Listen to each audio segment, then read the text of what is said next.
this Good portrait evening, of driving everyone. from the car. We are going to get started here, and we have some latecomers that will join us in progress. So good evening, everyone, and welcome to the Book Club of California's presentation for Wednesday, January 11th, 2023. Happy New Year! It's a new year. Welcome to the new year with the Book Club. Tonight's program is called Googie Modern, Architectural Drawings of Armet Davis Newlove. You can see that on the screen behind me. My name is Kevin Kosick, and I'm the Executive Director for the Book Club of California, and I'm going to be your host for this evening. For those of you who might be new to the Book Club of California, we are a nonprofit, member and donor-supported organization that is dedicated to preserving and promoting the history of the book and the book arts. Oftentimes we do that with a focus on the history and literature of California and the West. Now, the book club publishes limited edition, finely made books. We have a scholarly journal called the Quarterly Newsletter, and we have keepsakes for our members and for the general public. We host a year-round series of exhibitions and programs like the one this evening here in Southern California, but also in San Francisco. So if you're up in San Francisco, you can join us there on Monday evenings. Our presentations are typically about fine printing, design, typography, bookbinding, collecting, California history, and much, much more. So if you're interested in any of those things, or anything that the book club does, please consider joining our century-long tradition. We were founded in 1912. If you're not a member, or if your membership has lapsed, I strongly urge you to go to the website and consider membership. It's at bccbooks.org. Now, our membership dues are modest, but the benefits are many, and we simply can't do the work that we do at the book club without the support of our members and our donors. And now, enough of me. For tonight's program, we have Googie Modern, Architectural Drawings of Armet Davis Newlove. And our speaker is Alan Hess. Welcome in. Alan Hess is the author of 20 books on modern architecture, including the landmark Googie 50s Coffee Shop Architecture. He serves on the boards of California Historical Resources Commission, the Preserve Orange County, and Palm Springs Modernism Week. And he has helped achieve landmark status for buildings including CBS Television City, Bullock's Pasadena, Norm's La Cienega, and the nation's oldest McDonald's stand. Among others, he has received the National Trust for Historic Preservation's Honor Award and the Los Angeles Conservancy's President's Award. Now tonight he'll talk about Googie Modern, the book, Architectural Drawings of Armet Davis Newlove. Armet Davis Newlove's architecture captured the optimistic and forward-thinking mood in post-war America and set the bar for what would become mid-century modern style. Now, the firm's high-concept designs shaped Southern California and then took off across the American landscape, giving the U.S. innovative, practical, and gorgeous monuments of everyday life.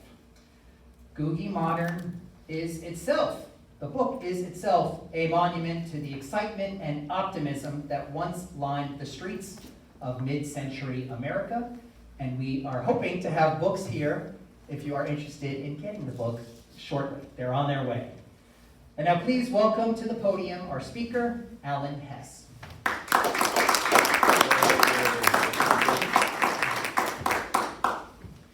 Good evening. Really great to be here. Thank you for the invitation to be here and to be here at the headquarters of Pasadena Heritage. As Kevin mentioned, local interest.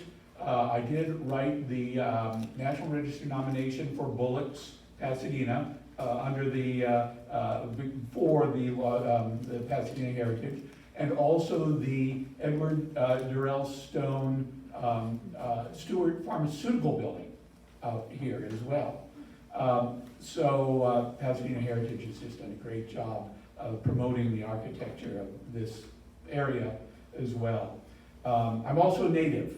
I was born and lived in Hastings Ranch. So I feel very much at home here.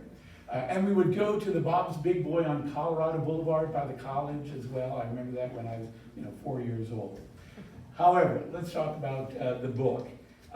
And I send apologies from my co-author, Michael Murphy, who really was responsible for getting this book project done. But he was ill and couldn't make it here tonight. He lives in Santa Monica. I'd just like to tell a little background, since you're interested in books, how do books get done. Michael grew up in Santa Monica, and he had a friend whose father was Victor Newlove, as in Armet Davis Newlove. But he never knew what Googie was or anything of that sort. But he went over to Victor Newlove's home with his friends sometimes, which is just filled with really wonderful art of all sorts, from popular to high art, and was fascinated by this. So many years later, Michael had done a couple of books for the Santa Monica Conservancy, and he ran into Victor Newlove, knew of Armet Davis's work, and said, I would love to do a book on the archives. The archives of Armet and Davis and Newlove are still at the office there, though they are negotiating with a couple of institutions to get them into long-term safety. But Victor was very cooperative and helped us with this book and opened up his archives. Basically, that's what this book is. It is a book of the drawings of Armet Davis and Newlove. In fact, this last year, 2022, was their 75th anniversary in business. So 1947, they started. And they've had a great impact on Southern California and again, modernism in general, I feel, which is one of the arguments that I make in the book. So Michael got Victor's agreement to be able to use the archives. Then he got in touch with me, because this is my third book on Googie architecture. And there is still more to be written. These books are not just repetitious of the previous ones.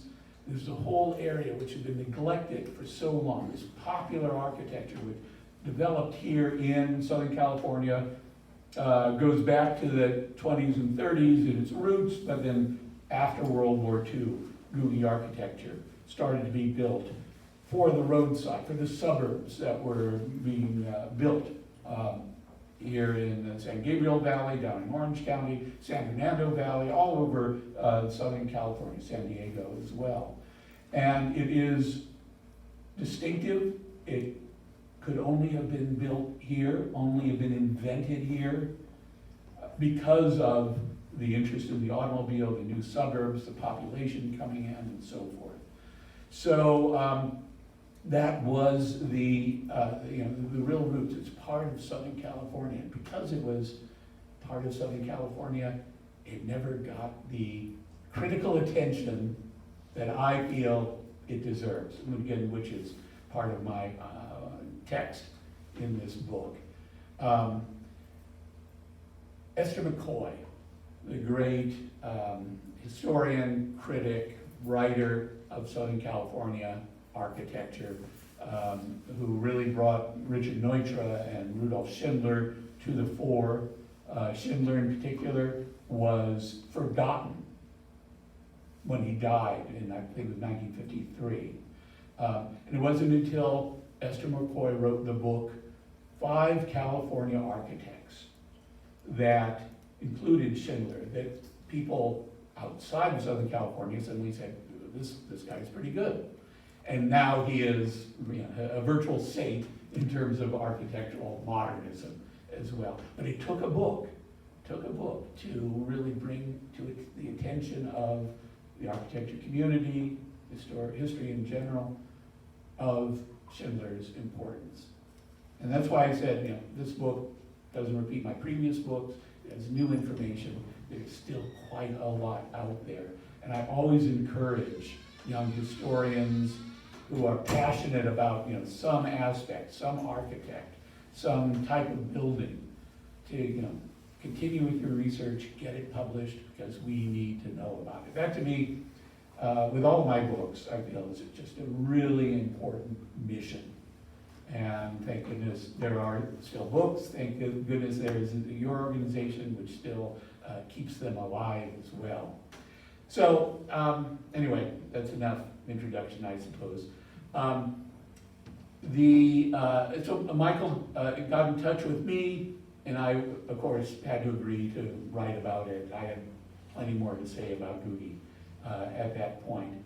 And then we had Angel City Press publish it. And the publishers, Patty Calistro and Scott McCauley, should be here before the end. They're caught in traffic right now. And so over a period of about 2 years, we put together the book and got it published. It came out last April. So, what is the book? Here you see the cover of it. One of these drawings we put on the cover, of course, because it is entirely a book of architectural drawings.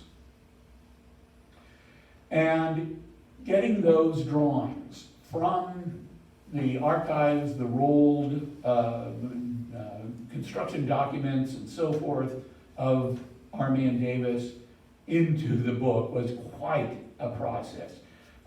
Here is Jens Jensen, who is our photographer. And he and Mike went over to the office. They turned a glass conference room into a photographic studio, basically. Put drapes on the walls, set up their cameras and their computers and the drawings on an easel. Now, as you can see here, these drawings are huge. They're like 4 feet by 3 feet big. And so how do you photograph those properly archivally so that they are at high resolution so that they will really be of use to scholars in the future. But Jens and Mike set all of this up, and that's Jens there. As I mentioned before, Googie is all over Southern California. These are a number of the sites of the Armet Davis coffee shops. There were other great architects, A. Quincy Jones, Douglas Honnold, Martin Stern, who also worked in the Googie style for coffee shops, car washes, bowling alleys, etc., all over Southern California. But these are the ones by Armet Davis, which are in the book. This is the contents page, and in one of these drawings, again, originally 4 feet by 3 feet long. If any of you have seen the film Pulp Fiction by Quentin Tarantino, it was the first scene and the last scene in a coffee shop, which was Holly's, down on Hawthorne Boulevard. It's gone now. Apparently they tore it down just shortly after the film was produced there. So this is all we have left of Holly's. But the definition of Googie is a building in the modern style, which is designed for the automobile. Southern Californians were going about their daily lives in their automobiles, driving up and down, Ventura and Sepulveda and Newport, all of the great cruising strips, Van Nuys Boulevard of Southern California in their cars. That changed architectural design immeasurably. If you're walking down a city street, something that, a sign that is, fairly small will catch your eye. If you're driving by at 30 or 40 miles per hour, though, you have to increase the scale. You have to make that building noticeable through the architectural design. That is what produced Googie. The signage, the roof lines, which were big and bold, that were modern, with cantilevers and folded plate roofs, modern technology embodied in the design of these buildings. Great walls of glass as well, so that you could see all the people dining inside, bright, colorful, active, etc. Those were the conditions that then resulted in Googie architecture. Now the first, it has a long history. as I said, the drive-ins in Southern California, Simons, Carpenters, Roberts, all of those from the 20s and 30s, really were the beginning of Southern California architects figuring out how to design for the automobile and the citizens of Los Angeles who were going about their life in their automobile. After World War II, again with the coming of peace, large populations flooding into Southern California, suburbs being built, ranch house tracks, freeways. That's when Googie particularly started, this modern, updated style, beyond the drive-ins of the 1930s. The very first building named Googie was on Sunset Strip at Crescent Heights, and it was designed by John Lochner, the great Frank Lloyd Wright apprentice, an organic architect. He designed the Chemisphere House, he designed the Sheets Goldstein house that appears in so many movies. Great architect. One of my books is about John Lochner. And it was named Googie's because Googie was the pet name of the owner for his wife. So he named the restaurant after his wife. Right there on the Sunset Strip, it became very popular. It was frequented by, and this is, 1949 it was built. And Sunset Strip, of course, was a great entertainment district. Many of the great young actors of that period, James Dean, Elvis Presley, Marilyn Monroe, would hang out at that Googie. So it became a real defining, modern, progressive piece of architecture for both socially and in terms of the architecture. But again, that was by John Lochner. But an architecture critic was driving by Googie's in 1952 in a car with Julius Shulman, the great architectural photographer. And he said, well, what is that? It was such a startling building. And Shulman said, oh, that's Googie architecture. And this editor was just so fascinated that he went back to House and Home magazine and wrote an article called Googie Architecture, included that Lochner building. And it's a very interesting, February 1952, I think, is the magazine. And it's an interesting article to read, how this new type of architecture struck people at that time. Of course, a great flowering of modernism at that time with the case study houses and Lloyd Wright and Pierre Koenig and Craig Elwood and all of these great architects from that period. Googie is right in there and part of that great explosion of design talent. Anyway, that article gave the name Googie to an entire type of architecture. Coffee shops, roadside architecture related to the automobile. It could be bowling alleys, gas stations, anything that was related to the automobile. Googie was not invented by Armet Davis specifically. And I say Armet Davis because they were the original partners. Victor Newlove became a partner in 1972. And as I said, has helped us with this book. This is the layout. Again, the design of the book was by my co-author, Michael Murphy. And we presented, again, high-resolution photographs of the buildings, and we couldn't make them 4 foot by 3 feet, but still they have incredible detail that you can see in the book. But then both Michael and I have a real interest in historic preservation. So one thing which he brought to the book as well were these overlays, like you see in the lower right-hand corner. Got the address of the original building, photographed it from as it looks today from the same angle as the drawing, and then he overlaid these one on top of the other. I'll get to that a little bit more later. This Dimes is what this became down in Long Beach. Just an extraordinary. I mean, this is the launching pad for a rocket ship. It's so much a part of the optimism about technology at that time that everybody wanted to participate in.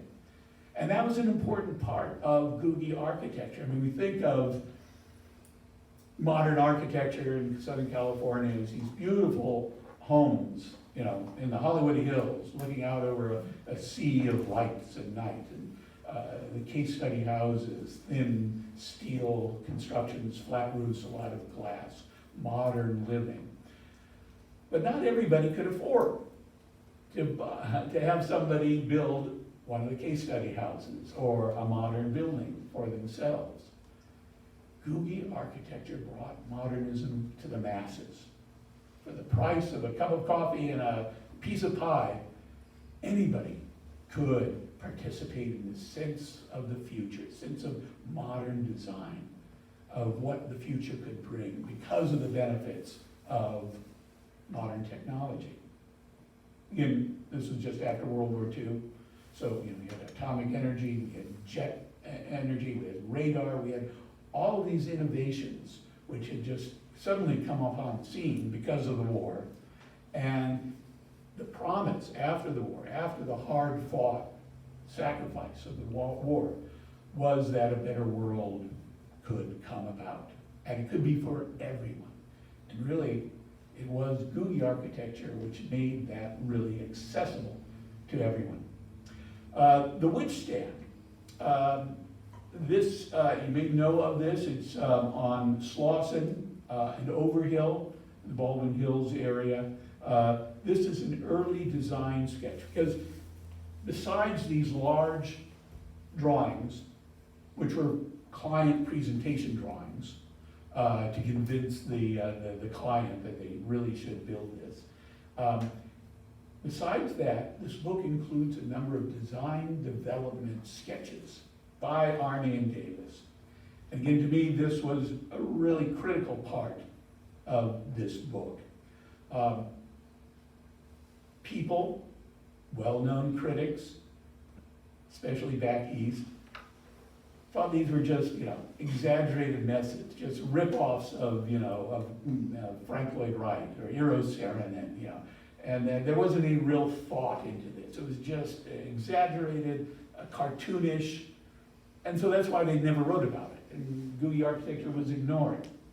In fact, again, what this book shows is that each of these designs had a design development process. They took it seriously, like any serious architect would. So you have a program, you have a problem, you start sketching, you try one thing, you try another thing, you work through it and eventually come up with the final design. So this is a really wonderful drawing, though this is not what was built for the witch stand. What was built was in many ways even wilder than this, I must say. So you see it in the lower right-hand corner there, a rendering from a menu of what it was all about. This is the back of the book. This is for back east for the Marriott Corporation, who had hot shop restaurants back east.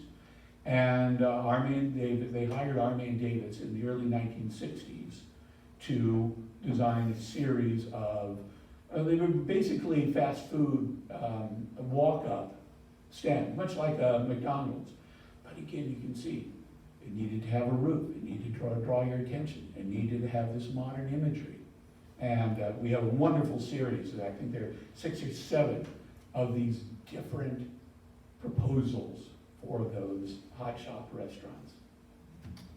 So the history, just a little bit of background to Googie and Armet Davis in particular. This was their first coffee shop, the Clock. Clock was a chain that had already existed, but then the owner of Clocks wanted a new building down on La Tijera, near the corner of La Tijera and La Brea and Centinela.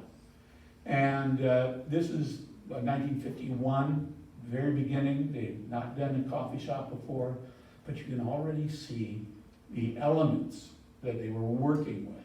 The big sign integrated into the architecture. The shape of the roof to grab attention, the wall of glass as well, so that there was a connection between the motorist in their car and the diner sitting at the counter inside the restaurant. But still, this drawing is fairly subdued, fairly calm. It presents the building, and there's a really wonderful dramatic perspective to it as you see it going down the street. But it's still, as we shall see, they were to evolve and to understand this building type and how to convey it in their architecture. I mentioned the first Googie's, which was on Sunset Strip. The second Googie's was right downtown on Pershing Square, right across from the Biltmore. And that was designed by Armet Davis in, I believe, 1954, no, 55. The drawing here is pretty much the way it was built as well. It's on the first floor of a 5-story hotel building. And how do you put your distinctive roof on the first floor of a 5-story building? Well, they figured that problem out. So you have that idea of, grabbing the attention of visual excitement, which draws attention to the restaurant right there on Pershing Square. Hollandaise, this is another chain as well, though we have not yet been able to confirm that this building was actually built. We have hints that it was, but as I said, there's still a lot more information to be discovered about Googie architecture in Southern California. But I want to draw attention to this in particular and several of the others because they were drawn and designed by Lee Linton, who was an architect working for Armet Davis, and he had a really distinctive style which really captured what Googie was all about. The energy, the depth, the people, the activity, the cars as well, and the landscaping. So in this, we'll see many other examples of Lee Linton's work as well. He really was a marvelous graphic artist as well as an architect. So you see that couple standing in front, and you see how they're dressed. You see how they're standing underneath the zigzag roof line as well, while these palm trees kind of explode in the air in celebration around you. So much detail in these drawings. Huddle was another chain with the owner and builder was Paul Cummin. He became a major client for Armet Davis. This one was to be built on La Cienega, on Restaurant Row as well. And again, you see the same elements, the integral sign, the dominant roof line, the walls of glass. And this, being a very large restaurant, also had a porte cochere for the car on the left-hand side. This wasn't built in this form, but there was a huddle that was built on La Cienega. The structure is still there, though it has been unfortunately remodeled. Here's another huddle that he designed for, that Armet Davis designed for Paul Cummin. Again, modern architecture is about expressing technology, form following function. What is the function of this building? Function is to serve restaurant goers, diners. But how do you get them in how do you get their attention? How do they know what this is? And why would they want to come here? What's the appeal of it? All of these things are part of the design of this building. This is one of these very large drawings as well. It has some wonderful notes and details as well. For example, on the left-hand side there, you see those H's, lowercase h's going along. It's kind of a screen, but you see when you read the details that it was perforated metal that this H was on top of. And behind there was light. So there was kind of this glittering effect coming from behind each of these H's especially as you drove down. All of these details, and it shows the depth of thought, the continuity of thought of these architects and of Googie architecture. We have a number of interiors as well. This was of one of the huddles. And I'm really glad that we have these in the book and I'm able to write about this because they were designed by another staff member at Armet Davis, Helen Fong. Now, Helen Fong was born in Chinatown here in Los Angeles. She went to UC Berkeley in the planning department. She wasn't allowed in the architecture department. This is around 1950. But she had an interest in design. When she returned after college, she got a job with Eugene Choi, another Asian American architect who was working in Los Angeles. But Eugene Choi and Armet Davis were working in the same building, so eventually Helen Fong moved over to Armet Davis, where she stayed for another 30 years. Part of the book as well is an oral history by Victor Newlove of his interest, of how he became part of Armet Davis, what he did, but also who worked there, who were these people, how did the office operate. And he just spoke so highly of Helen Fong. She really ran the office. She kept them all on track, which he really wanted to emphasize. But she also designed most of the interiors of these coffee shops. And here you see, especially on the right, the colors, combination of colors. How is space separated? You see those screens of abstract forms over to the right.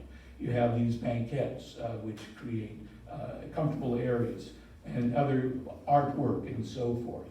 This isn't your typical box.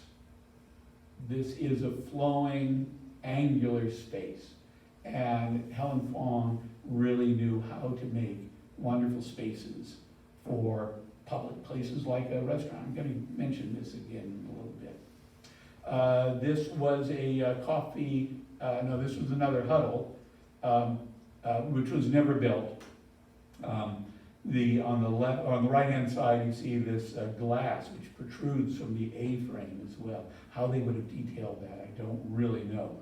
But one of the amazing things about many of these buildings is that as exaggerated, as daring as the architecture appears in the drawing, usually it turned out that way in the final product. That was, again, the skill of Armet Davis.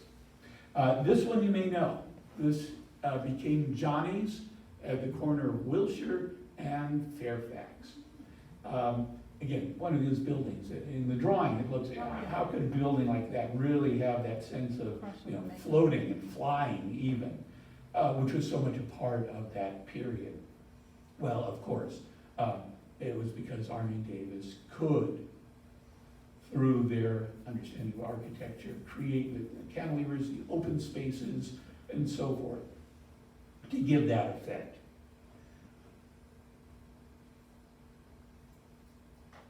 The big sign, Romeo's Times Square was the original name of this. And it still sits there. It's not in very good condition. It has not been treated very well over the years, but it really, really needs to be restored. Carolina Pines was another chain of restaurants. This one was designed for La Brea, just north of Sunset. It was built, not exactly in this design. But one of the things I really appreciate about these drawings, again, this one is by Lee Linton, is a sense, almost a cinematographic sense. Again, he's trying to sell the client on the building.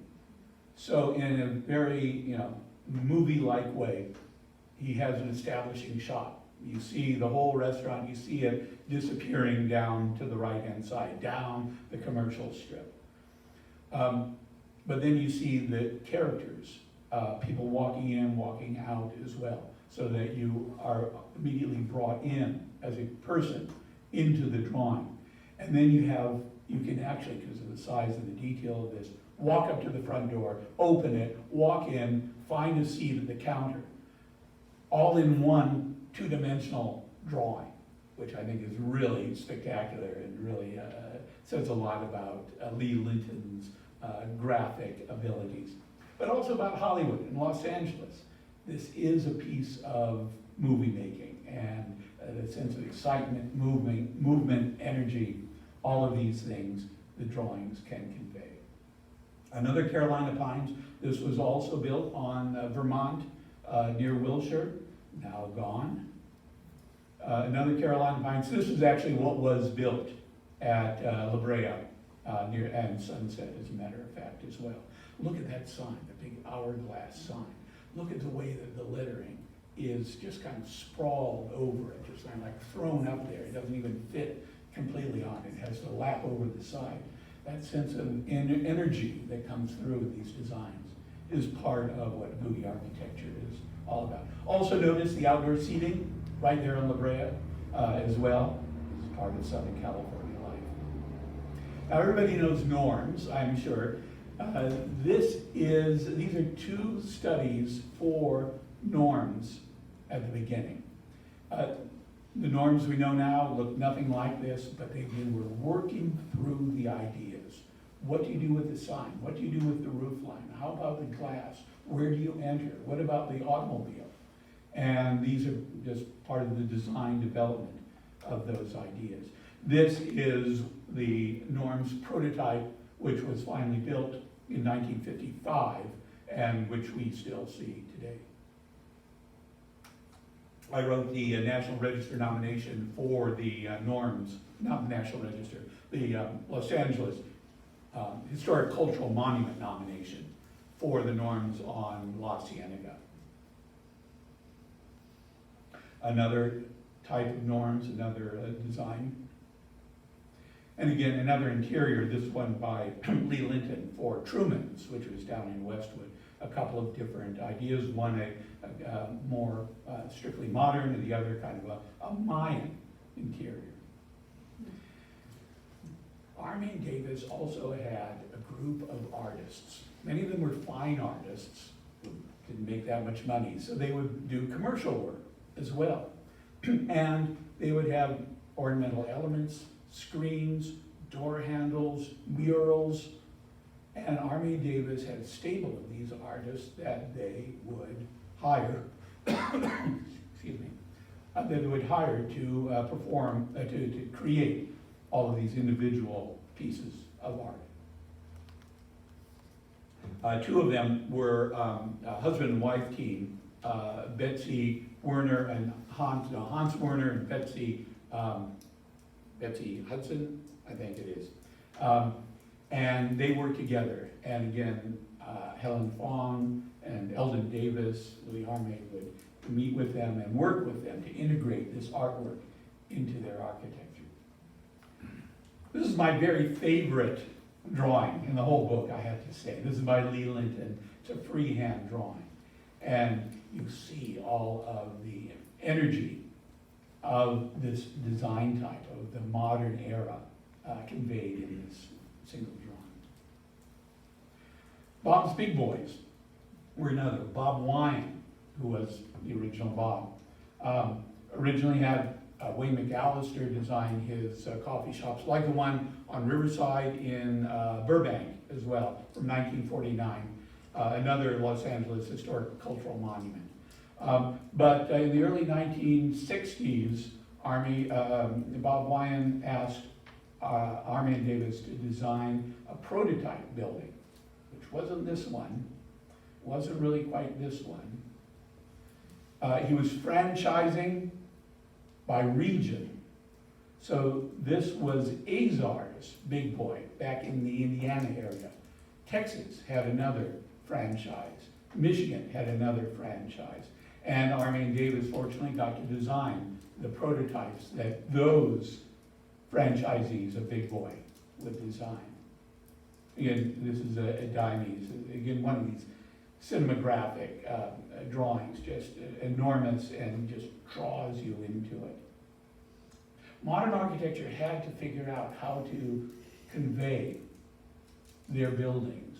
The Beaux-Arts, the old classical buildings, had a certain style of rendering for their buildings. Modernism was such a different thing that it had to be rendered differently. And several good Los Angeles architects understood how to do that.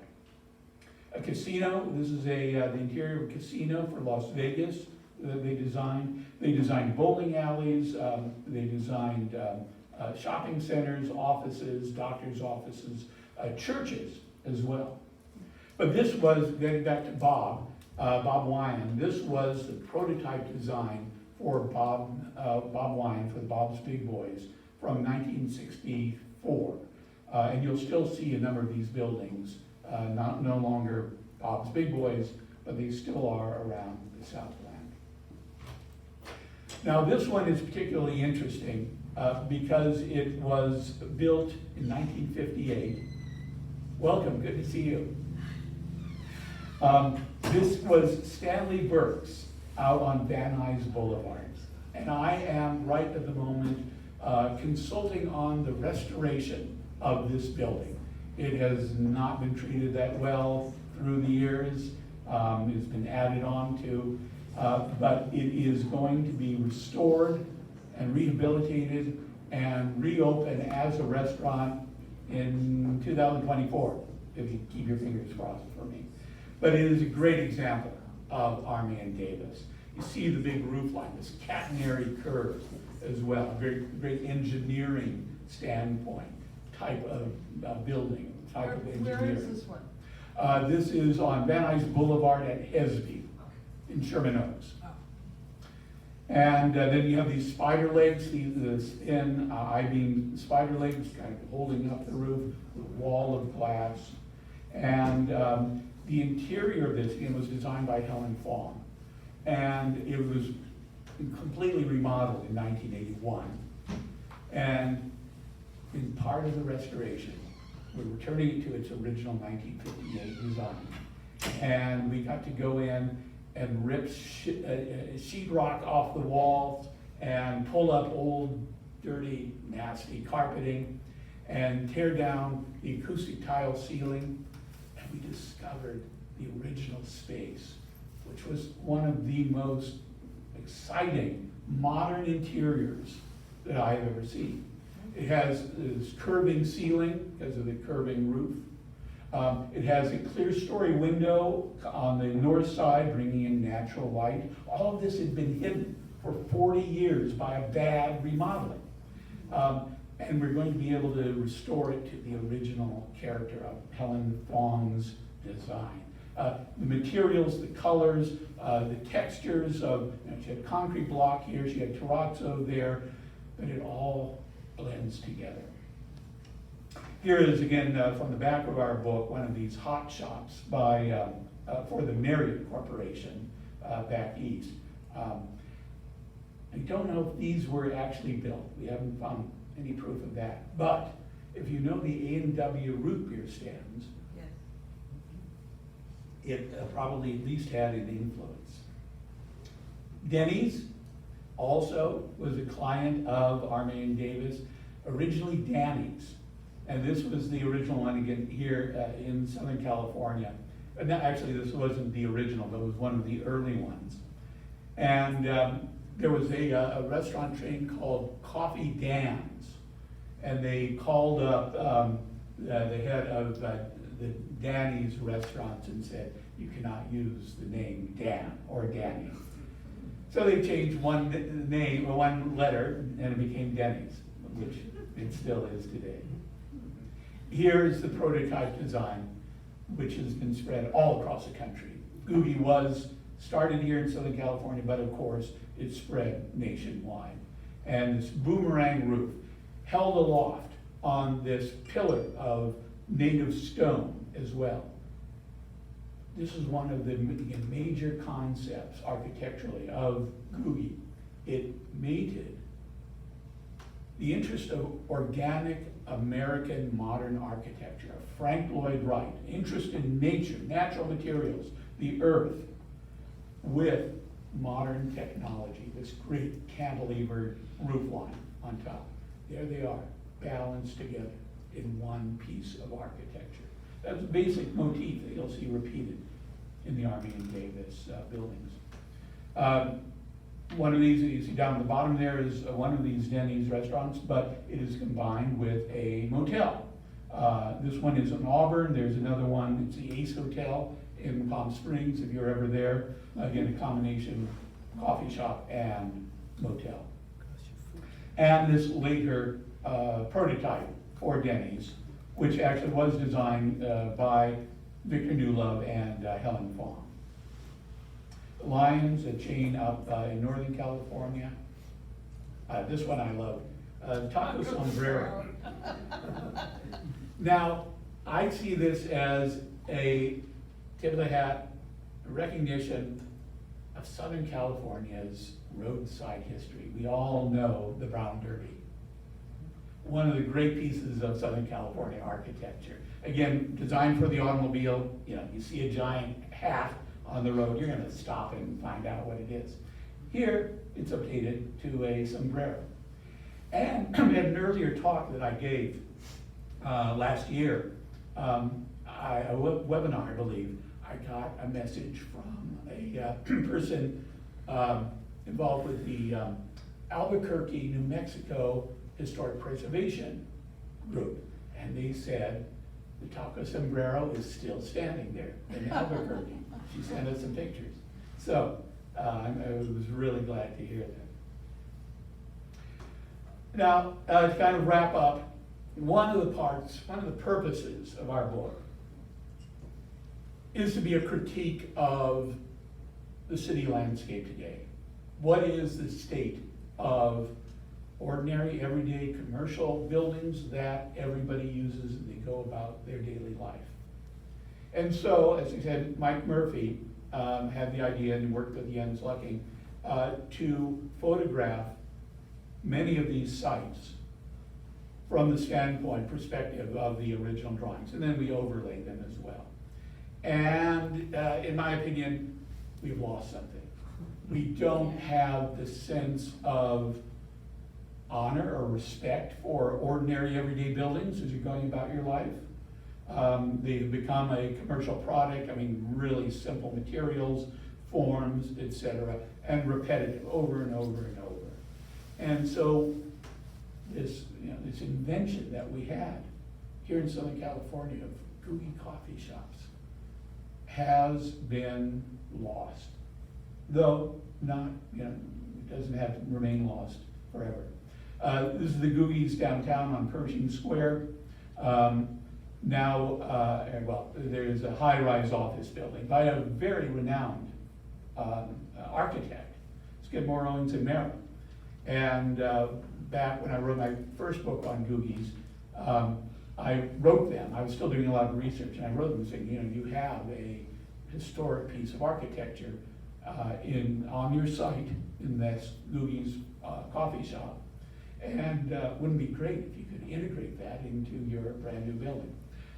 I never heard a word from them. So this is what we have at the corner of Pershing Square now. The Carolina Pines. One of the things about this Carolina Pines also is that the northeast corner of La Brea and Sunset. On the northwest corner of La Brea and Sunset was Tiny Nailers. If anybody remembers that, this wonderful kind of wing-like roof coming out over the drive-in service area. Those two buildings were right across the street from each other. What a sense of quality that these architects, these restaurant owners put into these, and what gifts to the city. And today there are mini malls on both corners. This is the Dimes down in Long Beach, now U-Haul area. This is one of the huddles down by the Santa Monica Airport as well. Again, what has replaced it is nowhere near the quality that we had that was designed for Los Angeles. And again, this is Holly's as used in Pulp Fiction as well on Hawthorne Boulevard. Though there is Chips. So if you're down in that area, Chips is a great coffee shop in the Googie style. by another architect, another Frank Lloyd Wright apprentice, as a matter of fact, which is still, you know, cross your fingers, still in good shape. And I guess that's it. So I don't know, just to wrap up, we really loved putting together this book. Angel City Press did a great job, I think, in terms of the quality of the design, the quality of the production. It's a book which is going to stand up, and especially with these drawings, as I mentioned, the detail in all of these drawings. You can get a sense of it from the quality of the reproduction that we have done with this. So with that, if anybody has any questions? Yes? Where was the original location of the Googies again? The original Googie's restaurant was on Sunset at Crescent Heights, on the southeast corner. Again, there's a kind of a mini mall there now. Other questions? We have time for questions, so right over here. Yes? I have some architecture geek questions. All this glass, is this tempered glass and is it earthquake proof? And did they also need the services of a structural engineer to do all this cantilevering? Or was that in-house and they could get their plans stamped by the city without engineering? No, they did work with engineers for all of these, and they had a couple that they would use consistently for these. As I mentioned, I'm involved as a consultant on this Stanley Burke's restaurant right now, and I've been working with the engineer and the architect, as well as the client, and there's a great deal of, these buildings are solid. The architect told me the first time he looked at the drawings, you know, this was a well-made, well-designed building. The connections of this catenary roof to the rest of the building, etc. On the glass, it is not tempered. It is from this period. It was a plate glass. Now there have been several earthquakes since 1958 in the valley, and this building has suffered no major damage from that. But in the restoration that we're working on now, we will replace it with safety glass. It's a challenge. Again, you have to design, you have to understand the original intent of these designs, and one of those intents was thinness. You didn't want anything too bulky. This had to look like a very light building. So we have a very good architect we're working with, and he's selecting an aluminum frame which is of the same dimension as the originals, but which will fit a slightly thicker piece of glass. So it should have the same character, as well as being, hopefully, you know, stand up for another 60 years. Other questions? Is there any way of knowing if the tower on that hot shop might have been inspired by Frank Lloyd Wright? It looks so... It does, doesn't it? Yeah. This was designed by Don Hawker, who also worked in the Armet Davis office. It's an extraordinary design when you begin to study it. It's three-sided, and you see these probably laminated wood beams, which are secured at the bottom, right here, and then they go up and they come out the top as well. Don Hawker went to the Carnegie Institute in Pittsburgh, thank you. And we don't know enough about him to know if he had any direct connection with Frank Lloyd Wright. However, you know, Wright was very well known, obviously, and there are similarities between Wright's organic architecture and many of these Googie buildings. Again, especially conceptually, this idea of natural materials rising up out of the earth and then high-tech solutions for shelter on top of them.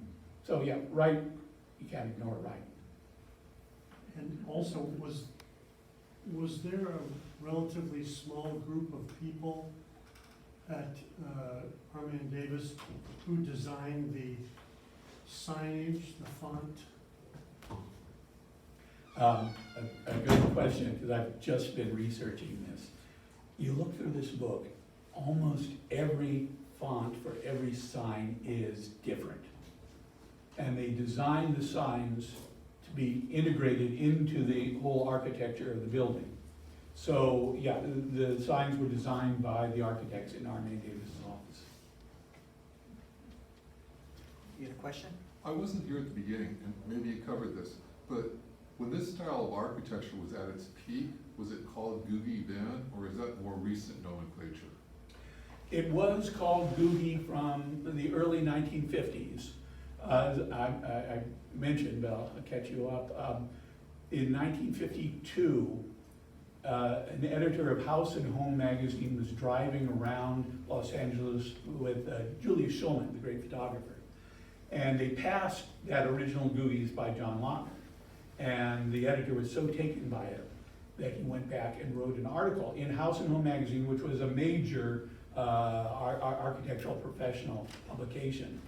And from that point, you see all of these roadside buildings, not just Armet Davis, but all of these roadside buildings, which were so exaggerated, so modern, so ultra-modern, and that's when the term Googie became attached to them. Now, they were usually, the term was used in a very denigrating attitude, which discouraged any interest, any landmarking, any preservation, any concern about this being, valuable architecture. But one of the purposes it was my first book called Googie 50s Coffee Shop Architecture, came out in 1985. And one of my purposes in naming it Googie was to resurrect the term, but in a positive way. And it has had that, again, power of books, it has had that effect. Googie is now, buildings are landmarked all across the country. They are being preserved. They're being discussed in architectural journals and so forth as a serious form of architecture. Still have a ways to go, but that's the way it is understood today. I like the term, Gothic.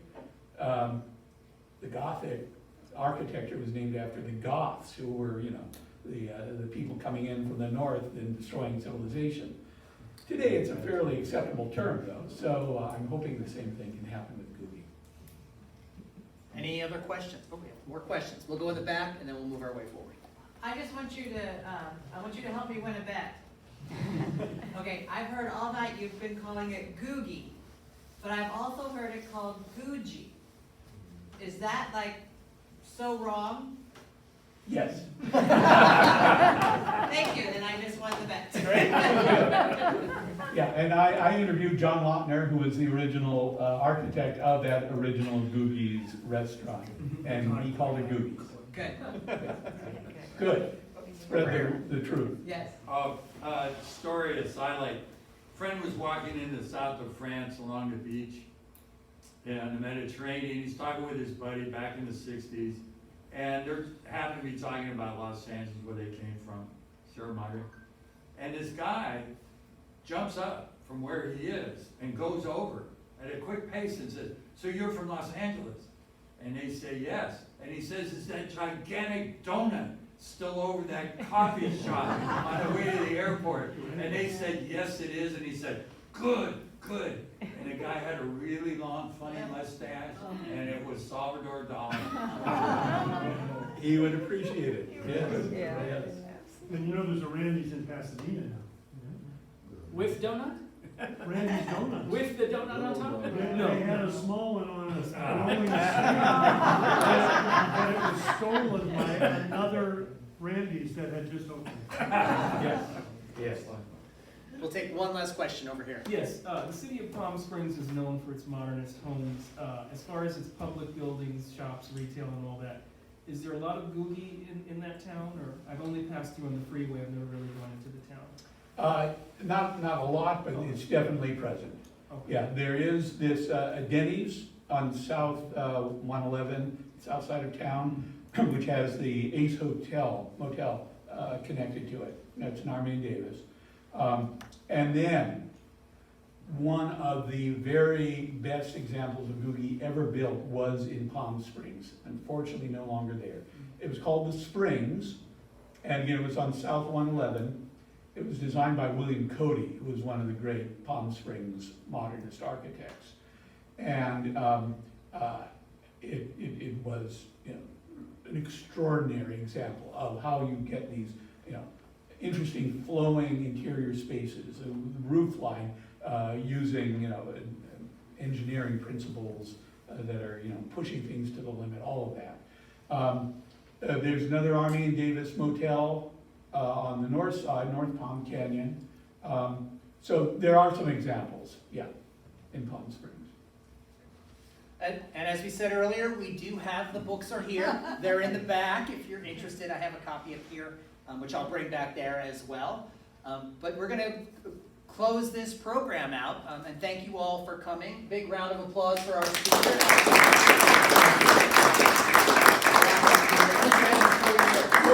You're good? Here, I'll give you this, since you wanted one earlier. I mean, you've got many of them, I'm sure. Again, thank you for coming out this evening. It's great to see you all. The next book club program is going to be Monday, January 23rd. It's a virtual program, so you can participate from anywhere. It'll be on Zoom. It's titled The Quran in English, From Yusuf Ali to Sandow Burke. And you can register for that program at bccbooks.org/programs if you're interested. Our next Southern California program will be on Wednesday, February 8th at the Philosophical Research Society in Los Angeles. And it is titled Terrible, Thrilling, and True, Collecting the Books, Brochures, and Ephemera of the Donner Party. Yeah, this is a reprise from a talk from a couple years ago. It's fascinating. So if you're interested in that, you can also register to attend that one in person in February, but that will also be Zoom, so you can register for the Zoom presentation. Every trail snacks? You're looking at them. Again, bccbooks.org/programs. You can register for any of our book club programs. So thank you again for being with us this evening. We look forward to seeing you at another in-person program or having you join us online in our online community in the future. Be well, stay safe, and stay dry. Thanks, everyone.